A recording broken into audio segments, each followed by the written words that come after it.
2014 కంటే ముందు 1,00,000 కోట్లు విలువ చేసే 67,000 ఎకరాల ప్రభుత్వ భూమి మాఫియా చేతుల్లో ఉండేది. కానీ యోగి సీఎం అయ్యాక ఆ భూమినంతటిని ఏం చేశాడు? ఒకప్పుడు మహిళలపై జరిగే అత్యాచారాల్లో ఉత్తరప్రదేశ్ ఫస్ట్ ప్లేస్ లో ఉండేది. కానీ ఈయన ముఖ్యమంత్రి అయ్యాక అత్యాచారాలు జరగకుండా ఎలాంటి చర్యలు తీసుకున్నాడు? ఇలా యోగి ఆదిత్యనాథ్ ముఖ్యమంత్రి అయ్యాక ఉత్తరప్రదేశ్ లో జరిగిన 10 ముఖ్యమైన మార్పుల గురించి ఈ వీడియోలో చెప్పబోతున్నాను. Let's begin our episode. 1972 June 5వ తేదీన ఉత్తరాఖండ్ లోని పాంచూర్ అనే ఒక మారుమూల గ్రామంలో ఆనంద్ సింగ్ మరియు సావిత్రమ్మ దంపతులకు యోగి ఆదిత్యనాథ్ గారు జన్మించారు. ఇతని అసలు పేరు అజయ్ బిష్త్. ఈయన తండ్రి ఫారెస్ట్ రేంజ్ ఆఫీసర్ అవ్వడం చేత యోగి ఆదిత్యనాథ్ గారిని ఉన్నత చదువులు చదివించారు. అలా యోగి ఆదిత్యనాథ్ హెచ్ఎన్బిజి యూనివర్సిటీ నుండి మ్యాథమెటిక్స్ లో డిగ్రీ పూర్తి చేసుకున్నారు. ఆ తర్వాత సివిల్ సర్వీసెస్ కి ప్రిపేర్ అవ్వమని ఆయన తండ్రి సలహా ఇచ్చారు. కానీ యోగి ఆదిత్యనాథ్ గారు ఆ సమయంలో ఉత్తరప్రదేశ్ లో తీవ్రంగా కొనసాగుతున్న రామమందిర ఉద్యమం వైపు ఆకర్షితులయ్యారు. అలా 21 ఏళ్ల వయసులో గోరఖ్నాథ్ మఠాధిపతి అయిన అవైద్యనాథ్ గారి వద్ద శిష్యరికం తీసుకున్నాడు. 4 ఏళ్ల పాటు మఠానికి సేవలందించిన ఆయన తన జీవితం భగవంతుని సేవకే అంకితం అని నిర్ణయించుకున్నారు. అలా 25 ఏళ్ల వయసులోనే పెళ్లి కూడా చేసుకోకుండా తన కుటుంబ సభ్యుల నుండి బంధుత్వాన్ని తెంచుకొని సన్యాసం తీసుకున్నారు. ఆ మరుసటి సంవత్సరమే తన గురువుకి వారసుడిగా రాజకీయాల్లోకి ప్రవేశించారు. 1998లో గోరఖ్పూర్ నియోజకవర్గం నుండి తొలిసారిగా ఎంపీగా పోటీ చేసిన ఆయన 6,000 ఓట్ల మెజారిటీతో గెలుపొందారు. ఇలా ఎంపీగా కొనసాగుతూనే హిందూ మత సంరక్షణ కోసం హిందూ యువవాహిని అనే సంస్థను ఏర్పాటు చేశారు. ఈ సంస్థ మత మార్పిడి చేసుకున్న 1800 మంది హిందువుల్ని ఘర్ వాపసి అనే పేరుతో హిందువులుగా మార్చింది. దీంతో వివిధ మత సంస్థలు హిందూ యువవాహిని వివిధ మతాలపై ప్రత్యక్షంగా దాడి చేస్తుందని, అందువల్ల వెంటనే ఈ సంస్థను రద్దు చేయాల్సిందిగా ప్రభుత్వంపై ఒత్తిడి తీసుకువచ్చాయి. దాంతో నాడు అధికారంలో ఉన్న సమాజ్వాద్ పార్టీ ముఖ్యమంత్రి అయిన ములాయం సింగ్ యాదవ్ యోగి ఆదిత్యనాథ్ ని అరెస్టు చేసి జైలులో నిర్బంధించారు. నిజానికి ఈ అరెస్టు వెనుక గ్యాంగ్స్టర్ల హస్తం ఎంతో ఉంది. ప్రభుత్వాన్ని నడిపించేది ముఖ్యమంత్రి అయినప్పటికీ ఆయన ఏ నిర్ణయం తీసుకోవాలన్నా గ్యాంగ్స్టర్ల మీదే ఆధారపడాల్సి వచ్చేది. వీరికి ఎదురు తిరిగితే ఎంతటి వారినైనా సరే ఉనికిలో లేకుండా చేసేవారు. ఫర్ ఎగ్జాంపుల్ 1980 నుండి 88 వరకు, అంటే కేవలం 8 ఏళ్లలో 8 మంది ముఖ్యమంత్రులు మారారంటే వారి ప్రభావం ఎంతలా ఉండేదో అర్థం చేసుకోవచ్చు.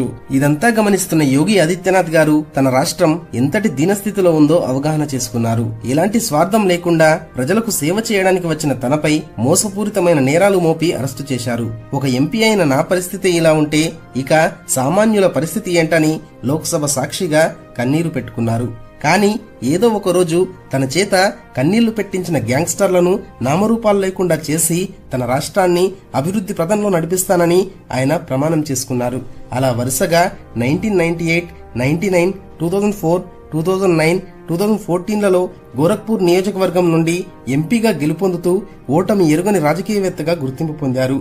అయితే 2014లో యూపీలో జరిగిన అసెంబ్లీ ఎన్నికల్లో బీజేపీ అనూహ్యంగా అధికారంలోకి వచ్చింది. ఈ సమయంలో పార్టీని సమర్థవంతంగా నడిపే సామర్థ్యం కేవలం యోగి ఆదిత్యనాథ్ గారికి మాత్రమే ఉందని గుర్తించిన అధిష్టానం ఎమ్మెల్యే కాకపోయినప్పటికీ యోగిని ముఖ్యమంత్రిగా నియమించింది. తర్వాత ఆయన ఎమ్మెల్సీగా గెలుపొందారు. ముఖ్యమంత్రిగా ఎన్నికైన వెంటనే ఆయన తీసుకున్న కొన్ని ముఖ్యమైన నిర్ణయాలు నేను మీకు చెప్తాను. వాటిలో మొదటిది గ్యాంగ్స్టర్ల ఏరివేత. 2014 కంటే ముందు 1,00,000 కోట్లు విలువ చేసే 67,000 ఎకరాల ప్రభుత్వ భూమి గ్యాంగ్స్టర్ల చేతుల్లో ఉండేది. ఈ భూమి జోలికి వెళ్లాలని ఏ ప్రభుత్వ అధికారి ప్రయత్నించినా నెక్స్ట్ డే ట్రాన్స్ఫర్ ఆర్డర్ వారి చేతుల్లో ఉండేది. ఫర్ ఎగ్జాంపుల్, గ్రేటర్ నోయిడాలో ప్రభుత్వ భూమిలో అక్రమంగా నిర్మిస్తున్న భవనాన్ని కూల్చివేయాలని దుర్గాశక్తి అనే ఐఏఎస్ ఆఫీసర్ ఉత్తర్వులు జారీ చేశారు. దాంతో నాటి అఖిలేష్ ప్రభుత్వం మరుసటి రోజే ఆమెను సస్పెండ్ చేస్తూ ఉత్తర్వులు జారీ చేసింది. అంతేకాదు, ఈ మాఫియా గురించి ఎవరైనా సరే వార్తల్లో ప్రచురించినా నెక్స్ట్ డే వారు కనబడేవారు కాదు. జర్నలిస్టుల హత్యలు సర్వసాధారణంగా జరిగేవి. ఇక్కడ తమకు భద్రత లేదని స్వయంగా రాష్ట్ర డీజీపీయే రాజీనామా చేసి వెళ్లిపోయాడంటే పరిస్థితి ఎంత దారుణంగా ఉండేదో అర్థం చేసుకోవచ్చు. ఈ పరిస్థితుల్ని మార్చడం కోసం యోగి ఆదిత్యనాథ్ ముఖ్యమంత్రి అయిన వెంటనే రాష్ట్రంలో ఖాళీగా ఉన్న 1,50,000 పోలీసు ఉద్యోగాలను భర్తీ చేశారు. మాఫియాను ఏరివేయడం కోసం పోలీసు అధికారులకు ఫుల్ పవర్స్ ఇచ్చాడు. దాంతో ఇప్పటి వరకు 10,000 మందికి పైగా గ్యాంగ్స్టర్లను ఎన్కౌంటర్ చేసి చంపేశారు. 43,000 మందిని అరెస్టు చేసి జైళ్లలో నిర్బంధించారు. ఈ ఎన్కౌంటర్లకు భయపడి రాష్ట్రంలో పేరుగాంచిన మాఫియా డాన్లు ప్రాణ భయంతో పోలీస్ స్టేషన్లకు వచ్చి లొంగిపోయారు. ఒక్క ముక్కలో చెప్పాలంటే యోగి సీఎం అవ్వకముందు ఒక్క గ్రేటర్ నోయిడాలోనే 82 మాఫియా గ్యాంగ్లుండేవి. వీరు చిన్న చిన్న షాప్ల నుండి మొదలుకొని వ్యాపారవేత్తలు, రాజకీయ నాయకుల వరకు అందరి వద్ద మామూళ్లు వసూలు చేస్తూ తమకు ఎదురు తిరిగిన వారిని చంపేసేవారు. కానీ ఇప్పుడు ఇదే గ్రేటర్ నోయిడాలో ఒక్క మాఫియా గ్యాంగ్ కూడా కనబడదు. మాఫియాపై ఆయన చేస్తున్న పోరాటం చూసి ముస్లిం యువకులు సైతం ఆయన టాటూని గుండెలపై వేయించుకుంటున్నారు. నంబర్ 2, వ్యవసాయం. ఉత్తరప్రదేశ్ ఒకప్పుడు చక్కెర పరిశ్రమకు ఎంతో ప్రసిద్ధి చెందింది. అందుకే ఈ రాష్ట్రాన్ని షుగర్ బౌల్ ఆఫ్ ఇండియా అని పిలిచేవారు. కానీ మాయావతి గారు ముఖ్యమంత్రిగా ఉన్నప్పుడు 21 చక్కెర మిల్లులను తక్కువ ధరకే ప్రైవేట్ సంస్థలకు అమ్మేశారు. చెరుకు రైతులకు చెల్లించాల్సిన డబ్బుని 25 ఏళ్ల నుండి పెండింగ్ లో ఉంచారు. దాంతో చాలా మంది రైతులు వ్యవసాయాన్ని మానేసి పట్టణాలకు వలస వెళ్లారు. కానీ యోగి ఆదిత్యనాథ్ గారు ముఖ్యమంత్రి అయ్యాక 30 ఏళ్ల నుండి మూతబడిన రామల్లా షుగర్ మిల్ ని తిరిగి ప్రారంభించడంతో పాటు మాయావతి అమ్మేసిన 21 షుగర్ మిల్లులను రివైవ్ చేసి మాయావతి మోసాలకు పాల్పడిందని ఆరోపిస్తూ కేసుని సిబిఐకి అప్పగించారు. కొన్ని సందర్భాల్లో ఈ చక్కెర రైతులకు ప్రభుత్వం సకాలంలో డబ్బు చెల్లించిన మిల్లు ఓనర్లు ఆ డబ్బుని రైతులకు ఇవ్వకుండా వారిని వేధించేవారు. అందుకే యోగి ఆదిత్యనాథ్ గారు రైతుల కోసం ప్రత్యేకంగా ఈ గన్నా అనే యాప్ ని రూపొందించి డబ్బుని నేరుగా వారి అకౌంట్లలో జమ చేస్తున్నారు. దీంతో పట్టణాలకు వలస వెళ్లిన రైతులు తమ గ్రామాలకు తిరిగి వచ్చి మళ్లీ వ్యవసాయం చేస్తున్నారు. ఈ మార్పు కేవలం చెరుకు పంటలోనే కాదు, మిగతా పంటల్లో కూడా స్పష్టంగా కనబడుతుంది. నంబర్ 3, మహిళా భద్రత. మన దేశంలో మహిళలపై జరిగే అత్యాచారాల్లో ఉత్తరప్రదేశ్ ఫస్ట్ ప్లేస్ లో ఉండేది. అయితే అత్యాచారాలన్నీ సాయంత్రం లేదా తెల్లవారుజామున మహిళలు బహిర్భూమికి వెళ్లినప్పుడే ఎక్కువగా జరిగేవి. అందుకే యోగి ఆదిత్యనాథ్ గారు ప్రతి ఇంటికి మరుగుదొడ్డిని నిర్మించి వాటి వాడకాన్ని తప్పనిసరి చేశారు. దీంతో అత్యాచారాల సంఖ్య గత 4 ఏళ్ల నుండి క్రమంగా తగ్గుతూ వస్తుంది.